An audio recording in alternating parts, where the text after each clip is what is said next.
মায়ের পায়ের নিচে সন্তানের বেহেশত। এই বেহেশত কথাটা কতজনই বা মানে বা কতজনই বা বোঝে।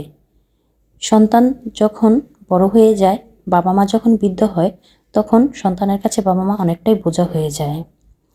কিন্তু একটাবারও চিন্তা করে না, যখন তারাও বৃদ্ধ হবে, 2 দিন আগে পরে তাদের সন্তানরাও তাদের সাথে এরকম করবে কিনা, সেটা আবার একটাবারও চিন্তা করে না। হ্যালো, আসসালামু আলাইকুম এভরিওয়ান, কেমন আছেন সবাই? আশা করি সবাই ভালো আছেন। আমিও আল্লাহর রহমতে ভালোই আছি। যে যেখান থেকে আমার ভিডিওটা দেখছেন, অবশ্যই লাইক দিয়ে একটা ভিডিও দেখা শুরু করবেন। নতুন দিনে নতুন আরেকটি ব্লগ ভিডিও নিয়ে আমি বাংলাদেশি ফ্যামিলি ব্লগ থেকে বলছি, ঢাকা নারায়ণগঞ্জ থেকে। এই তো আজকের ভিডিওটা দুপুর থেকেই শুরু করলাম। অফ ক্যামেরায় সকালের নাস্তাটা সেরে নিয়েছি। হালকা পাতলা নাস্তা করেছি, বেশি আর করিনি। রুটি চা এগুলোই করেছি। এই তো দুপুরে রান্নাবান্না শুরু করে দিলাম। সকাল সকালে উঠে রান্নাবান্নাটা সারলে কাজের চাপটা অনেকটাই কমে যায়, অনেকটা সময় থাকে।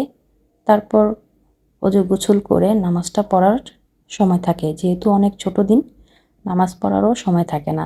যদি বাজের দিন একটু দেরি করে উঠি, অনেক সময় দেরি করে উঠি, তারপর দেখা যায় নামাজের সময় থাকে না, নামাজও পড়তে পারি না। শুরু থেকেই কথাটা কেন বললাম, মায়ের পায়ের নিচে সন্তানের বেহেশত। মা অনেক দিন ধরেই অসুস্থ। আমার মা হঠাৎ করেই অসুস্থ, বাসায় আসছে। কিন্তু কী থেকে যে কী হয়ে যায়, বাবা মা অসুস্থ হয়ে গেলে সন্তানদের কিন্তু মাথা ঠিকই থাকে না। আজকের ভিডিও রিলেটেড কোনো কথা বলবো না, মাঝে মাঝে বলবো, 2-1বার বলবো। আর যেটা নিয়ে কথা বলছি, এই তো এখানে আমি আবার লাউ আর দিয়ে, মুরগির পা দিয়ে লাউ রান্না করব। এটাই প্রথম রান্না করছি। এই তো কীভাবে রান্না করছি দেখছেন। লাউর মধ্যে অল্প মশলা দিলে খেতে খুবই ভালো লাগে। এই তো আমি মশলাটা কষিয়ে তারপরে লাউটা দিয়ে দিব। যাই হোক, যেটা বলছি, মা অনেক দিন ধরেই অসুস্থ। হঠাৎ করে অসুস্থ, বাসায় থাকা মানে আসার আগেই অসুস্থ ছিল, এই জন্য বাসায় এনেছি। বাবা মা যখন বৃদ্ধ হয়ে যায়, সন্তানের কাছে অনেকটাই বোঝা হয়ে যায়। বাবা মা যখন দুনিয়া থেকে চলে যায়, তখন সন্তানরা বাবা মার কদরটা বোঝে, কিন্তু বেঁচে থাকতে তার কদরটা একটুও বোঝে না। বাবা নেই, বাবাকে হারিয়েছি, এখনও চাই না যে মাকে আমি হারাবো। এই জন্য নিজে যখন মা অসুস্থ থাকে, তখন নিজের কাছে এনে সুস্থ করে তারপরে বাসায় দিয়ে আসি। কিন্তু কোন সন্তান কতটুকু কদর করে, কতটুকু কদর করে না, সেটা তো একমাত্র যে মার সন্তান সেই জানে। যাই হোক, আমরা তো মেয়ে, বিয়ে হয়ে গেলে পরের ঘরে যখন চলে যাই, তেমন একটা সময় বাবা মাকে দিতে পারি না। নিজের সংসার থাকে, বাচ্চা কাচ্চা থাকে, শাশুড়ি থাকে। আমার শাশুড়ি আবার অনেক দিন ধরে অসুস্থ, সেভাবেও পারি না, যেতে পারি না, কিংবা করতে পারি না। যে বাবার বাড়ি যেতে পারি না বিদায়ী মাকে 2-1 দিন যখন অসুস্থ থাকে নিজের কাছে এনে রাখি। হঠাৎ করে মার পা ব্যথা, মাকে কোথায় নিয়ে গেলাম, অনেক চিন্তা ভাবনা করলাম যে না, ওখানে নিয়ে যাব, যতই কষ্ট হোক ওখানে নিয়ে যাব। যেহেতু ব্যথা বেদনায় অনেক কান্না করছে, কিছুই উপায় নেই, আমি ছাড়া আর কেউ নিবে না, এই জন্য আমাকেই নিতে হবে। সাহস করে মাকে নিয়ে চলে গেলাম। এই তো এখানে দুপুরে রান্না করেছিলাম ঢেঁড়স দিয়ে, আম দিয়ে পাতুরি, ঢেঁড়স পাতুরি বলে। এটা টক টক করে আম দিয়ে রান্না করলে খেতে খুবই ভালো লাগে, শুকনা শুকনা করে রান্না করেছিলাম। তারপরে মুরগির চামড়া গলা গিলা দিয়ে, ওগুলা দিয়ে আমি লাউ দিয়ে রান্না করেছিলাম, ওটাও খুব ভালো হয়েছে খেতে। এগুলো তো দুপুরবেলা রান্না করেছি। এখন রাতে মানে পরের দিন আমি মাকে নিয়ে কোথায় গেলাম, সেটা পরবর্তীতে ভিডিওতে দেখবেন। একটা ভিডিওতে এত কিছু দেখানো সম্ভব না। যাই হোক, আমি যখন আগের দিন মানে সকালে কোথাও যাই, তো রাতে আমি রান্নাবান্না করে রাখি দুপুরের জন্য। যেহেতু রাস্তায় অনেক জ্যাম পড়তে পারে, দেরি হলে তারপরে রান্নাবান্না করতে অনেকটা দেরি হয়ে যাবে, এই জন্য আগের দিন রাতেই আমি সব কিছু করে রাখি। তারপরেই তো দুপুরে যে খাওয়া দাওয়া করেছিলাম, লাউ তরকারিটা ছিল, এগুলা চাল দিয়ে আর একটা পাতিলের মধ্যে বেড়ে রেখেছিলাম। তারপর দুপুরের কালকের জন্য মানে পরের দিনের জন্য রান্নাবান্না করলাম। রান্নাবান্নাটা সেরে তারপরে আমি আবার মেয়ের জন্য, মেয়ে স্কুলে যাবে, মেয়ের জন্য পাস্তা রান্না করব। আমরা সন্তানরা বাবা মাকে অনেক অবহেলা করি, কতটুকু বাবা মাকে সময় দেই। বৃদ্ধ হয়ে গেলে তো বাবা মাকে চিনি না, বুঝি না, কিন্তু তারা যে একা থাকলে যে কতটুকু কষ্ট থাকে, কতটুকু যে ছেলে মেয়েদের আদর ভালোবাসা না পেলে তারা যে কতটুকু কষ্ট পায়, সেটা একমাত্র তারাই বোঝে। কিন্তু ছেলেরা তো এরকম বোঝেই না। ছেলেরা তো মায়া জালে পড়ে, বউ বাচ্চার মায়া জালে পড়ে সব কিছু বাবা মার ভুলেই যায়। কিন্তু আমরা মেয়েরা তো মায়ের জাত, মেয়েরা তো কখনোই বলতে পারি না। মাকে যতটুকু পারি, আমার সাধ্যমতো যতটুকু পারি আমি করার চেষ্টা করি, যতটুকু পারি মা সেবা যত্ন করার চেষ্টা করতে পারি।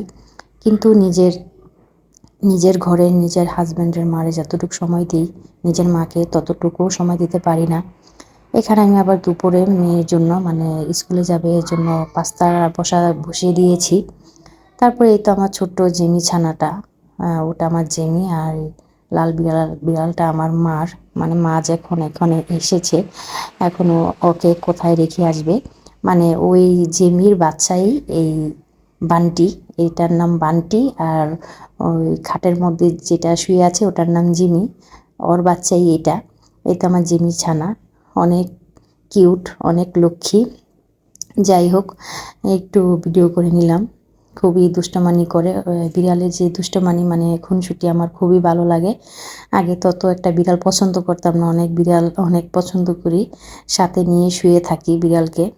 যাই হোক, এই তো আবার আমি এখানে মুরগির মাংস, আলু, মটরশুঁটি ফ্রিজে ফ্রোজেন করা ছিল, ওগুলো আমি দিয়ে হালকা একটু পানি দিয়ে আমি সিদ্ধ করতে দিয়ে তারপরে এই তো জিম্মির আর বান্টির একটু ভিডিও করে নিলাম। তারপরে এসে দেখি সিদ্ধ হয়ে গেছে। তারপরে তো আমি এখানে একটা ম্যাগি মশলার প্যাকেট দিয়ে দিলাম, দিয়ে আমি পাস্তাটা রান্না করে নেব। এটাও আমি রাতেই রান্না করে রেখেছি, কারণ অনেক সকালে উঠে চলে যাব।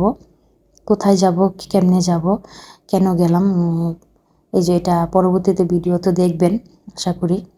তারপরে এই তো আমি এখানে টমেটো সস দিয়ে পাস্তা দিয়ে তারপরে সুন্দর করে নাড়াচাড়া দিয়ে পাস্তাটা নামিয়ে ফেলবো। আমরা যতটুকু পারি সবাই বাবা মাকে একটু দেখব। বাবা মাকে যদি আমরা না দেখি 2 দিন আগে পরে আমরা চিন্তা করব যে আমরাও বাবা মা হয়েছি, আমাদের সন্তানরা যদি আমরাও এরকম করি নিজেদের বাবা মার সাথে, আমাদের সন্তানরাও এরকম করবে। কারণ আমরা যেরকম করব আমাদের সন্তানরা কিন্তু আমাদের কাছ থেকেই শিখবে। এটা আমি মনে করি যে আমি যদি আমার বাবা মাকে করি, আমার শ্বশুর শাশুড়িকে করি, 2 দিন আগে পরে যখন আমি বৃদ্ধ হব আমার সন্তানরা তখন আমাকেও এরকম করবে। আর যদি আমি আমার বাবা মাকে অবহেলা করি, তো আমার বাবা মা, আমার সন্তানরাও আমাকে অবহেলা করবে, ভালো চোখে দেখবে না, ভালোভাবে সেবা যত্ন করবে না, মার খেয়াল রাখবে না। আমি এটা মনে করি আমার বাবা মাকে যতটুকু পারি, বাবা তো নেই, মাকে এখন মা আছে যখন বেঁচে দুনিয়াতে, যতটুকু পারি আমার মাকে আমি যতটুকু পারি আমার মাকে আমি দেখি। যাই হোক, এটা আমি আমার সন্তানকেও শিক্ষা দিই, আমি নিজেও শিখেছি, আমার সন্তানটাও আমি এই শিক্ষাটা দিই। এই তো আমার এখানে পাস্তাটা হয়ে গেছে। তারপরে তো একটু ধনে পাতা দিয়ে আমি পাস্তাটা নামিয়ে ফেলবো। নামিয়ে তারপরে এখানে হালকা একটু ঢেকে রেখে দেবো। যেহেতু এখন শীতের দিন, ভালোই থাকবে, কিছুই হবে না। রাতে শীতের সময় আমি অনেকটা সময় যদি কোথাও যাই, মানে পরের দিন সকালে আমি রাতেই সব কিছু করে রাখি, ফ্রিজে আর ধোয়া লাগে না, কোনো নষ্ট হবে না। যেহেতু আবার এখন শীতের দিন, গরমের দিনও নষ্ট হবে না। তারপরে এখন তো শীত অনেকটাই এসে পড়েছে, এখন দুপুর পর্যন্ত থাকলেও পরের দিন কিছুই হবে না। এই তো এখানে রান্নাবান্না সবই শেষ, পরের দিন নিশ্চিন্তে যেতে পারবো। যাই হোক, আমি আমার বাবা মাকে অনেক অনেক ভালোবাসি, বিশেষ করে আমি আমার বাবাকে, সেই ভালোবাসার বাবাটাই আমার থেকে দুনিয়া থেকে চলে গেছে। এখন আমি আর আমার মাকে হারাতে চাই না। আমি যতটুকু পারি আমি আমার সাধ্যমতো আমার নিজের সংসার, সন্তান, বাচ্চা কাচ্চা সবাইকে খেয়াল রেখে আমি যতটুকু পারি চেষ্টা করি আমার বাবা মাকে আমি খেয়াল দেখতে। যাই হোক, আজকে আর কোনো কিছু বলবো না, মনটা খুব খারাপ, চোখে পানি চলে আসছে, আর ভিডিওতে কথা বলতে পারছি না। যাই হোক, আমার ভিডিওতে যদি কোনো কথা ভুল হয়ে থাকে অবশ্যই ক্ষমার দৃষ্টিতে দেখবেন। আর ভিডিওটা যারা প্রথম থেকে শেষ পর্যন্ত দেখছেন অবশ্যই একটা লাইক দিয়ে শুরু করে দেখবেন। আর যদি আমার কোনো কাজ ভালো লাগে অবশ্যই চ্যানেলটা সাবস্ক্রাইব করে আমার পরিবারের পাশে থেকে যাবেন। আজকে আর ভিডিওটা বড় করলাম না, আমি এখানে ভিডিওটা শেষ করে দিচ্ছি। এই তো রান্নাবান্না সব শেষ। দেশ ও দেশের বাইরে যারা যেখান থেকে ভিডিওটা দেখছেন তাদেরকে দোয়া করি অবশ্যই সবাই ভালো থাকেন, সুস্থ থাকেন, আমার জন্য দোয়া করবেন, আমিও যাতে ভালো থাকি। আর আজকের মতো এই পর্যন্তই। আল্লাহ হাফেজ। আসসালামু আলাইকুম।